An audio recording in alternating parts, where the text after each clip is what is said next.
Hello, good morning सगळ्यांना. कसे आहात? तर खूप खुश आहे मी. 2-3 दिवस झाले आपले रोज कंटिन्यूज ब्लॉग येतात आणि सगळ्यांचा सपोर्ट मला एवढा छान आहे की खूप छान रिस्पॉन्स आहे. तर आज मी काय व्हिडिओ कशावरती आहे आज आपला व्हिडिओ. तर कालच्या एका व्हिडिओला ना मला कमेंट आली होती की जाऊ नाव घेतच नाही त्या व्यक्तीचं, किसन राव सोबत बोलत नाहीस का तू.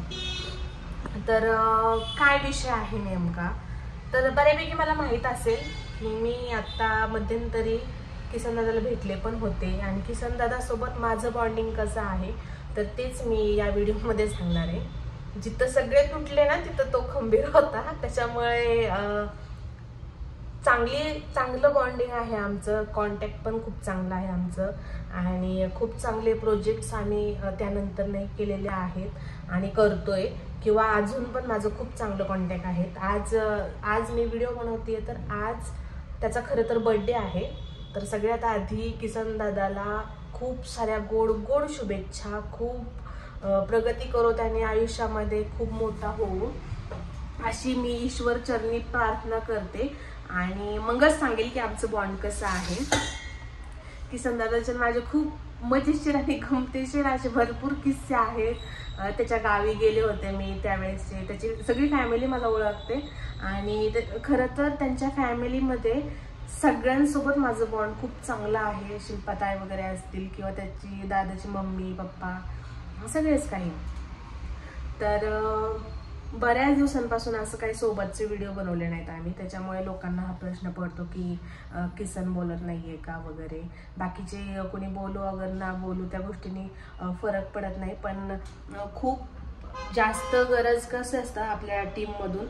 तुम्ही पाहिलं असेल की आम्ही भले एका ठिकाणी काम नाही केलं नंतरनं, पण आम्ही वेगवेगळ्या प्लॅटफॉर्मवरती आम्ही नक्कीच तुम्हाला दिसलो. आम्ही स्वतःचं एक स्टार्टअप केला होता आणि लवकरच तुम्हाला एक छानशी गुड न्यूज पण मिळणार आहे की काहीतरी प्रोजेक्ट समोर येणार आहे. तर तो प्रोजेक्ट कसा असेल नक्कीच कळेल आणि लवकर भेटेल मी दादाला वगैरे.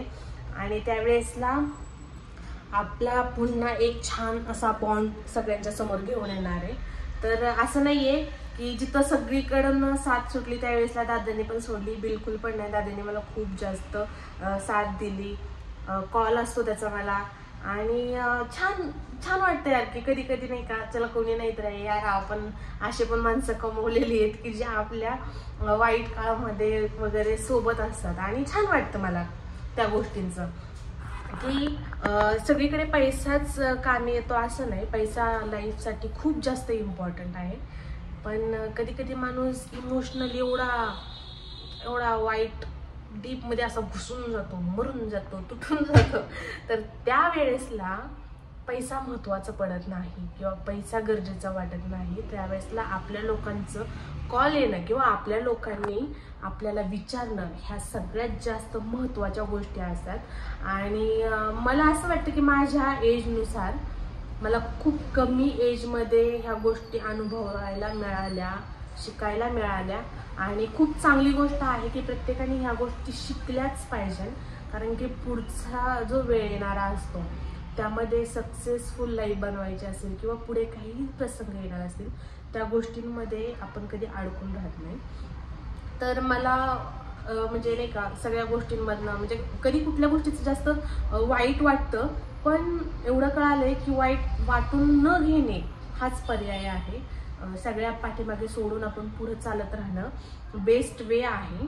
आणि दुसरी गोष्ट म्हणजे डिपेंड न राहणं, कोणावरही डिपेंड न राहणं. कसं आपण बेईमानीचे 10,000 कमवण्यापेक्षा इमानदारीचे 10 रुपये कमवले ना तरी पण ते स्वतःचे असणार आहे पर्सनली आणि आपल्या किंमत म्हणजे त्या गोष्टीची किंमत असणार आहे किंवा त्या गोष्टी स्वतःच्या हिमतीवरती असणार आहेत, म्हणून खूप छान वाटतं.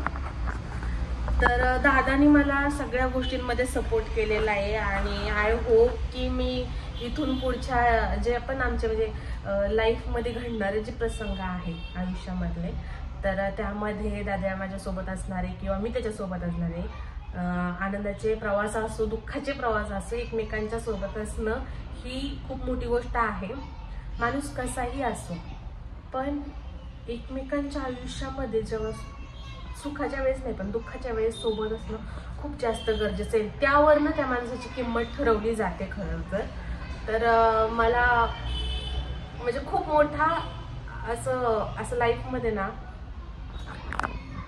काही लोक मी अशी कमवलेली आहेत, काही लोक म्हणजे मी म्हणजे एक्सप्लेन पण करू शकणार नाही त्या व्यक्तींचं, मी शब्दांमध्ये नाही का असं एक्सप्लेनेशन देऊ शकणार नाही की मी काय कमावलंय काय नेमकं. एवढा जास्त सपोर्ट आहे मला त्या लोकांचा.